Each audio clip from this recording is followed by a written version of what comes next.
महाराष्ट्र शासनाच्या नव्या कृषी धोरणांविरोधात राज्यभरातील कृषी विक्रेत्यांनी आक्रमक भूमिका घेत बेमुदत संप पुकारला असून चिमूर तालुक्यात आजपासून सर्व कृषी साहित्य दुकाने कडकडीत बंद ठेवण्यात आली आहेत। या अचानक बंदमुळे शेतकरी वर्गातही चिंतेचे वातावरण निर्माण झाले आहे। चिमूर तालुका कृषी विक्रेते संघटनेने या संदर्भात उपविभागीय अधिकारी किशोर घाडगे चिमूर यांना निवेदन सादर करून आपल्या मागण्या मांडल्या आहेत। संघटनेने दिलेल्या माहितीनुसार 27 एप्रिल 2026 पासून पुढील आदेश येईपर्यंत हा बंद कायम राहणार आहे।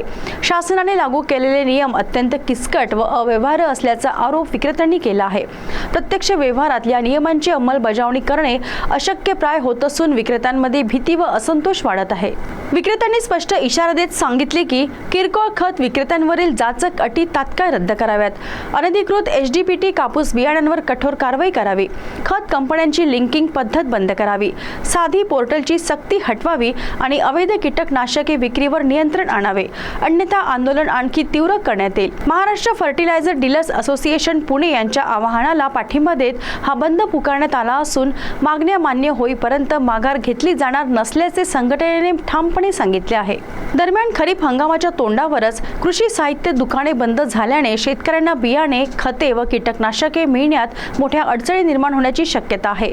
त्यामुळे शासनाने तात्काळ हस्तक्षेप करून तोडगा काढावा अशी मागणी आता शेतकरी वर्गातूनही होत आहे। 27/4/2026 रोज सोमवारला महाराष्ट्र शासनाने ज्या कृषी केंद्र धारकावर जाचक अटी लादण्याचा प्रयत्न केलेला आहे त्याच्या विरोधात बेमुदत संप हा मापदान पुकारलेला आहे। त्याला आमच्या चिमूर तालुका कृषी संघटनेतर्फे आणि चंद्रपूर जिल्हा कृषी संघटनेतर्फे संपूर्ण 100% संपूर्ण सहभाग आहे आणि त्याच्यामध्ये आम्ही पूर्णतः बंद पाडलेला आहे।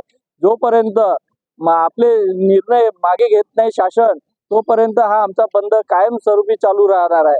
यामुळे होणाऱ्या शेतकरी बांधवांना जो नाहक त्रास होणार आहे त्याबद्दल आम्ही दिलगिरी व्यक्त करतो, परंतु शासनाने यावर लक्ष देऊन हा आपल्या ज्या जाचक अटी आहे हा मागे घेऊन कास्तकारांना आणि शेतकऱ्यांना योग्य तो न्याय द्यावा हीच आमची मागणी आहे। CTV साठी बालू सातपुते यांची रिपोर्ट।